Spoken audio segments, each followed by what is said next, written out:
Hi, I'm on the Elinchrom stand and we're joined by Chris again. He's kind of done some videos with us in the past and you've got some exciting news on the Elinchrom stand. Quite a lot of products here, haven't we launched at the show? Absolutely. Tell us about the One. Okay. Well, in fact, it's interesting that the One is really the beginning of the new range of products that we've launched. About 10 years ago, we came up with the concept of Skyport. Skyport, at that time, was a system of communicating from a computer, a PC or a Macintosh, with all of our professional products. That was the RX Compacts, the RX Power Packs, and the Ranger RX battery-powered system, in order to control whole studios from the computer. We could control up to 64 heads in up to 4 studios. We had 8 frequencies, 4 groups, and it worked extremely well. Of course, one of the things about Elinchrom is that we are absolutely determined to bring accurate control of lighting to everybody. And the reason why that's so important is if you want to learn lighting, if you don't have accurate control of your lights and consistency, how can you learn? You can't do it. Now, we see that with speed lights, isn't it? Exactly. 75% power they'll fly out at, which is absolutely inexcusable, but so, we won't go down that route. Yeah, so with these units, they will only fire at 100%. Perfect. What we've done now is we've introduced a new 100 watt second unit. The power range is from 6 to 100 watt seconds. The readout on the back is from 4 down to 0.1. We could have gone down to 0, but if we put 0 on the control, they wouldn't know what it meant. Exactly. But the other really important thing that we've done is we've put Skyport into the D-Lite One, and we've also incorporated full Skyport into the D-Lite 2 and 4, which are the higher units, and into the BRX, the new BRX 250 and 500. Awesome. So now everything in the Elinchrom range is Skyport controlled. So the Eco unit that we had 2 years ago as such, really, is that still in use, as it were? It is still in use, but it's only going to be useful as an on-camera trigger. Okay. Because now every kit that we supply is going to come with the full Skyport radio trigger, which does have, it's got 8 frequencies, 4 groups, it can control the power up and down, it can switch the modelling. That's a good commitment from you, I think. Well, now let's paint a picture, because actually the picture gets much bigger, and this is where guys like you come in. We have always said that we would almost guarantee the success of our customers. We knew the lighting did its job. We produced lighting guides, we used to produce DVDs, now everything's done online. You're a perfect example of that. Now we can take it to another level, because the Skyport software will enable you to put in, if you like, a floor plan of where all the lights are, and it will show what accessories are on all the lights. The software has that capacity already. Wow. If you store in the software an image taken by a top professional such as yourself, and you store in the software the way each of those lights was set up, the customer is going to be able to download that information, is going to be able to set the lights on the floor where your lights were with those accessories on, is going to be able to select that image, and the computer will automatically set all the lights to the settings that you had on for that image, and they will then be able to see whether or not they can match your image. That's very clever. As long as they keep the distance is the same, isn't it? Exactly. Use the same accessories, then everything's achievable. Exactly. Repeatability in commercial photography is the key thing, exactly. Isn't it? And it's the same in portrait studio as well. You just want, even though you want the technicality, you want the quality, you want consistency there, so you can work on expression more, and you can kind of make sure you're working at the optimum speed for you in studio without having things going wrong with equipment and things. Well, you've actually hit the nail on the head, because I have tried to recreate some great photographs, and you know what, it ain't easy, because we can recreate the lighting, and we can at least therefore create a level playing field. But a very large part of getting fantastic photographs is about drawing that extra 5 or 10% out of the people that adds the personality to the picture. Yeah, exactly. It's that something really special. And again, this is where we talk about being a partner in people's businesses. Definitely. We need people to be successful, because the D-Lite One is not an expensive piece of kit. You would be able in the UK to buy a 2-head kit, and I could go through all the specifications, and it's a really fabulous kit. We'll do a special film on that. Yeah. Well, the other thing is, all the functions on that head are basically equivalent to the BXRI, but now with the full RXism, that is full Skyport. So that's where it stands in the market. So this is definitely your entry-level flash system that you're putting in place with this. Yeah. Brilliant. But so this is entry level. An entry level means 100 watt seconds, and it means 1,000 portraits a day. A 2-head kit with soft boxes, with 2 stands, with a full radio trigger, with a spare synchronization cable and all the bags, is going to retail in the UK for about £400. Awesome.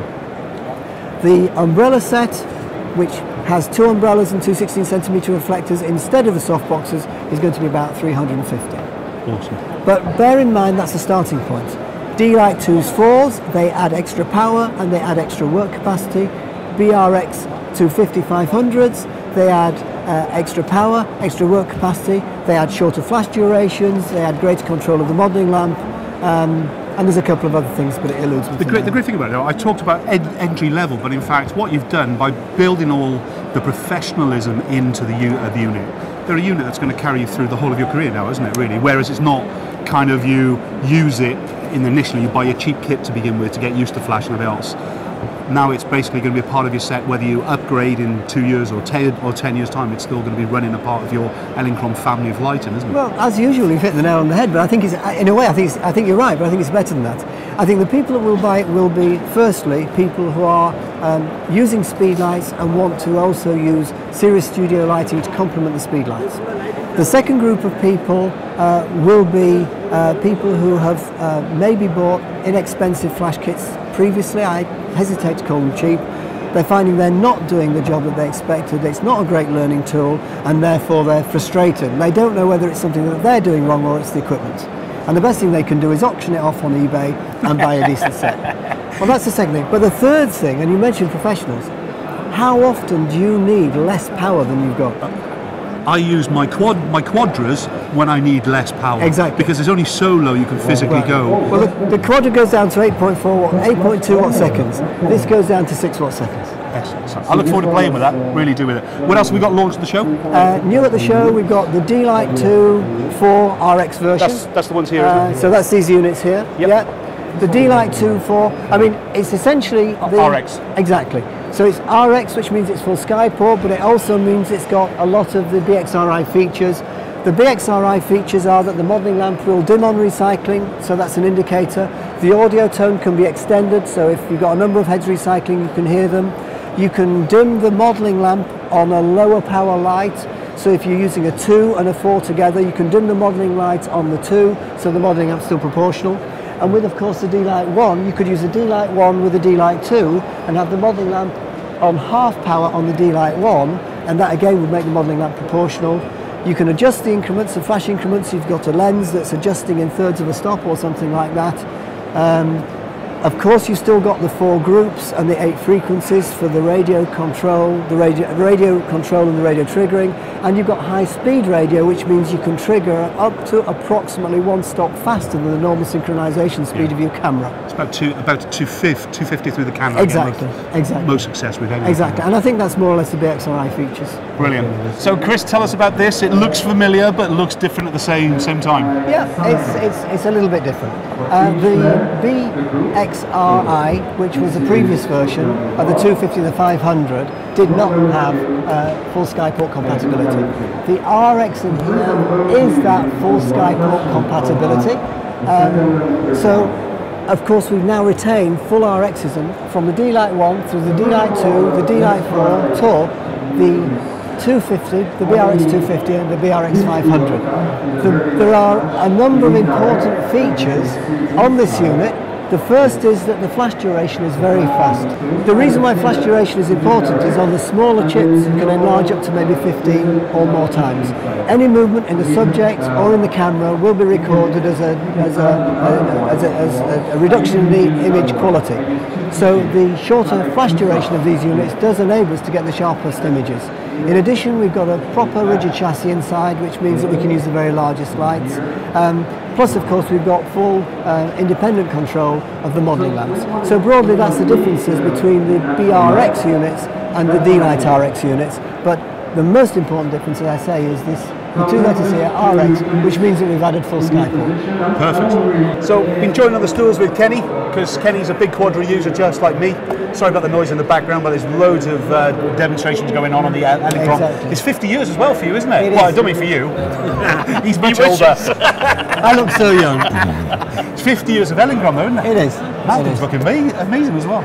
Well, he's still bouncing around. Yeah, and, cool. Anyway, let's talk about the Quadra Hybrid. Why? We brought out the lithium version of the Ranger RX at Focus on Imaging. The one thing that we couldn't do with the lithium version of the Ranger RX was accurately read the power on the power readout on the top of the pack here. And to be perfectly honest, Elinchrom didn't like it. I mean, there is a display on the side here, so we can read the power output on the side of the lithium battery, but Elinchrom wanted to fully harmonise the pack with the choice of either lead gel or lithium ion technology. And for that reason, we brought out this new pack, which is called the Ranger Quadra RX Hybrid. Hybrid obviously means both, to us, means both lead gel and lithium. But the other thing that's interesting about the Ranger Quadra Hybrid is that it really sets the scene for another level of innovation as far as the Ranger Quadra is concerned. There are a lot of changes inside which will enable us to add a lot of extra features in the future, but we will do that as and when the other parts of that technology are available. Yeah, great. I mean, the lithium by itself, that's unbelievable, isn't it? Yeah. You just picked it up a minute ago, didn't you? You went, oh my God. Yeah. Well, I mean, each lead gel battery weighs 1.7 kilos. Yeah. The lithium battery by itself weighs 0.7 of a kilo. So the total pack weight goes from 3 kilos to 2 kilos. But the other side of it is that this contains 2.5 times as much energy as that.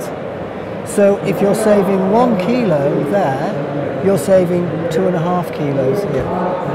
Because you've got 2.5 times more power. And is this shipping now? Yes, it's available from stock. We've taken the Ranger RX off our website. Now we have the Ranger Quadra Hybrid on the website. In fact, the price hasn't changed. Good. Just stick on the lithium for a minute. Does it change the recharge at all, or is it just a recharge at the same time? No. The recharge to full power is still 2 seconds. Yeah. So that's 2 seconds for 400 watt seconds. The battery charging is about 2.5 hours. But the really nice thing about the lithium charger is that if you need to charge quickly, you can charge up to about 100 flashes in half an hour. Wow. I didn't know that. That's brilliant. Now the other thing is you can charge the battery whilst you're using the unit. So some people may choose simply to plug the battery into the charger when they're working in the studio, but the better way is simply to have a separate battery and charge one battery as you're using the other. And that means you can be really mobile around the studio. Yeah. Speaking about charging for a minute, is it better to have a full battery plugged into the mains, as it were, than a half powered one? With all batteries, the best way to use them is not to completely discharge them. We do put 2 batteries in a kit, and the reason for doing that is that we allow you to use one battery almost down to 0 before you start charging the second battery. But in terms of sheer battery life and the number of whole cycles that you'll get, if you only discharge a battery to about 30% before you recharge it, you will get better battery life. Brilliant. Let's have a look at the grids, Rick, because I'm absolutely falling in love with your grids already. So we're talking grids, my favourite, as you well know with it, and congratulations on this one. We saw, well, I've had one for about 2 months now, so it was released unofficially, was it? Well, it was released about 4 months ago. We got the 44 centimetre grid first, and then the 70 centimetre grid came through afterwards. It's the first time that it's been seen at an exhibition, so you could say it's been launched at Photokina. Yeah. I think this is going to take off like wildfire to the Elinchrom users if they already haven't. Sure. It's like many things, isn't it? We get used to we're using the same kit all the time, and it really takes somebody to show us it and go, oh my God, I need that now. Us as photographers, we get kind of stuck in our ways a little bit. So this is where the exhibitions are brilliant. Sure. Because this is where you come along, you make decisions on how you're going to change everything. Is this going to develop in size at all? Well, it is. Well, when you say develop in size, we've got both the 44 and the 70 centimetre. 70 centimetre as well. But the other thing is, you'll notice that we've already got these attachments on here. We can put barn doors on the grid if you want to flag the light. But we're looking at other accessories that we may choose to put on in addition to the grid, Hence, we've left all of these opportunities. Yeah, I think it's very, very clever. Well done on that. I mean, for me, thank you. Well, it's wicked. You're welcome. So we're staying with grids, but now I'm shocked because I didn't even know you'd relaunched this. This was my favourite accessory. We just had a bet on the side, in fact, of a fiver of the original one. I've got a bigger grid, and I think I'm going to lose because I'm up close to it now. But I'll pay my debt if I'm wrong, I promise. Tell us about this then. Okay. This is a Square 44. It was originally manufactured by a very well-known Swiss presser of aluminium. For some reason best known to themselves, they decided that they no longer wanted to manufacture it. So we took all the tools from the Swiss manufacturer and set about remanufacturing it, another batch. We couldn't make them. The corners of the aluminium kept going thin to the point where it wouldn't work. Yeah. We discovered, having tried to produce many thousands of reflectors, that the reason why the original Swiss manufacturer would not make them was because they were only getting 1 in 3 out of their production run, and they were just too expensive. Yeah. So what we did was we went out and redesigned it just a little bit. So you'll find it's got slightly curved edges where yours was straight, but it's exactly the same profile inside. It's made of out of a plastic material, high temperature plastic, with in a very, very large tool which cost an absolute fortune. The inner layer is, because the paint wouldn't take to the plastic that we chose as well as we wanted, we moulded an inner layer out of an even higher temperature titanium coloured plastic, which means now that we've got this fantastic reflector back again. Wow. But that's the story behind it. And I'm so chuffed today, you cannot believe it now. And that's the reason why we didn't have it. I'm so chuffed, Chris, you wouldn't believe it. That is just... And it's affordable as well, isn't it? And it's very small to pack, which is the key. Is it affordable still now? When we originally had it, it was £195 plus VAT with a diffuser and with a grid. It's going to be nearer £150 now. So it's come down in price. You love it. You know what? I just love it when you get, you don't have to break things to make them again, do you? And so many companies all the time are looking to reinvent the wheel. If you've got something that is great, unless you've got a manufacturing problem, really, you keep going with it. You don't need to replace things. I'm so chuffed, you wouldn't believe it now. Yeah. Thanks, Chris. Lots to see on the stand. Remember, it's 50 years of Elinchrom as well, so congratulations of that. Huge amounts. We're going to be doing some more films with Elinchrom in the very near future as well, including some films on setting up the studio with the basic 2-head kits and things like that, so watch out for those. Thank you very much. See you soon. Thank you. Thank you very much. Bye-bye. Bye.